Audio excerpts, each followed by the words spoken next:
زبانی کلامی توحید ہم زبان سے پڑھتے ہیں، لا الہ الا اللہ ہم زبان سے پڑھتے ہیں، محمد الرسول اللہ ہم زبان سے کہتے ہیں کہ ہم توحید کے قائل ہیں، ہم زبان سے کہتے ہیں کہ توحید کے بغیر چھٹکارا نہیں ہو سکتا، ہم زبان سے کہتے ہیں کہ توحید پر عمل کرنا بہت ضروری ہے، لیکن ہمارے عمل اور عقیدے میں توحید کی وہ روح نہیں ہے جس کا تقاضا پیغمبروں نے کیا تھا۔ حضور صلی اللہ علیہ وسلم نے فرمایا کہ ایک وقت ایسا آئے گا کہ لوگ شرک کریں گے لیکن ان کو پتہ نہیں ہوگا کہ ہم شرک کر رہے ہیں۔ ایک وقت ایسا آئے گا کہ شرک کی چال چیونٹی کی چال سے بھی زیادہ آہستہ اور بے آواز ہوگی، لیکن پتہ نہیں چلے گا کہ لوگ شرک کر رہے ہیں۔ ہم لوگوں نے صرف یہی سمجھا کہ شاید اسی کو شرک کہتے ہیں، یعنی ایک پتھر کی مورت ہو اس کو خدا کہا جائے، ایک پتھر کی مورت ہو اس کو داتا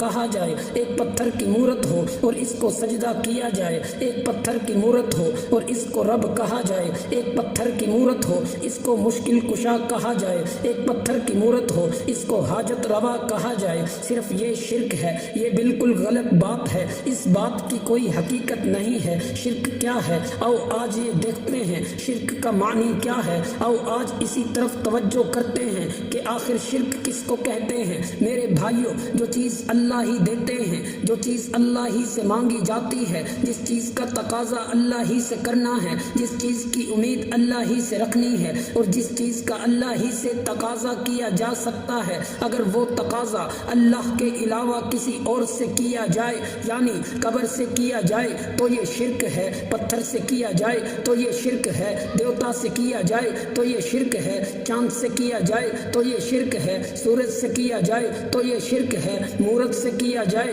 تو یہ شرک ہے، بندے سے کیا جائے تو یہ شرک ہے، زندے سے کیا جائے تو یہ شرک ہے، مردے سے کیا جائے تو یہ شرک ہے، ستاروں سے کیا جائے تو یہ شرک ہے، نظاروں سے کیا جائے تو یہ شرک ہے، درختوں سے کیا جائے تو یہ شرک ہے، حتیٰ کہ ما فوق الاسباب جس چیز کا تقاضا اللہ سے کرنا ہے، ہم کائنات کے کسی آدمی سے اس کا تقاضا کریں، اسی کا نام شرک ہے۔